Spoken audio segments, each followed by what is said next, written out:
Yo, what's up guys? It's Mark. Alright, today's video is all about Naruto. Yeah, the legend himself. I've been trying to improve my drawing skills lately, and I thought, why not take on one of the most iconic anime characters of all time? So, for this one, I used three tools: a simple pencil, my drawing pen, and a black marker. No fancy stuff, no digital tablet, just me, my sketchbook, and the vibe. First thing I did was lay down the basic structure with a pencil.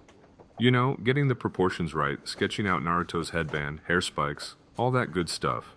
And bro, it took me a bit of time to get the shape right. His hair always trips me up. It's like, too spiky for its own good. But that's Naruto, man. Wild and full of energy. After I was happy with the base sketch, I went over it with my drawing pen. That's when things start to feel real, like the art is coming alive. And honestly, that's my favorite part. Seeing it all take shape, line by line. But not gonna lie, some lines came out a little wobbly. Happens, you know? Still learning, still improving. Then came the black marker, and dude, this step makes the biggest difference.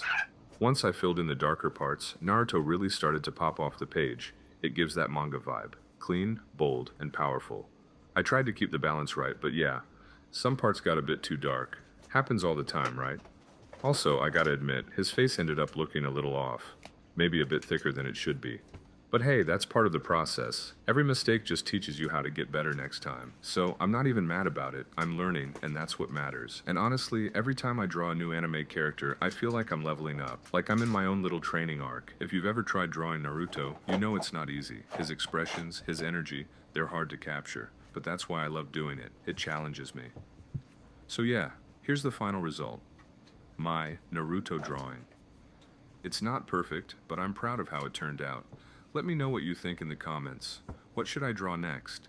Maybe Sasuke again, or something totally different? And hey, if you guys want to see the full version of this drawing, the whole process from start to finish, go check out my YouTube channel. I posted the full video there so you can see every step I took. Don't forget to hit that like button, subscribe if you haven't already, and share this video with your friends. Every bit of support means a lot, for real. Alright guys, that's it for today. Thanks for watching. This is Mark, and I'll catch you in the next one. Peace out.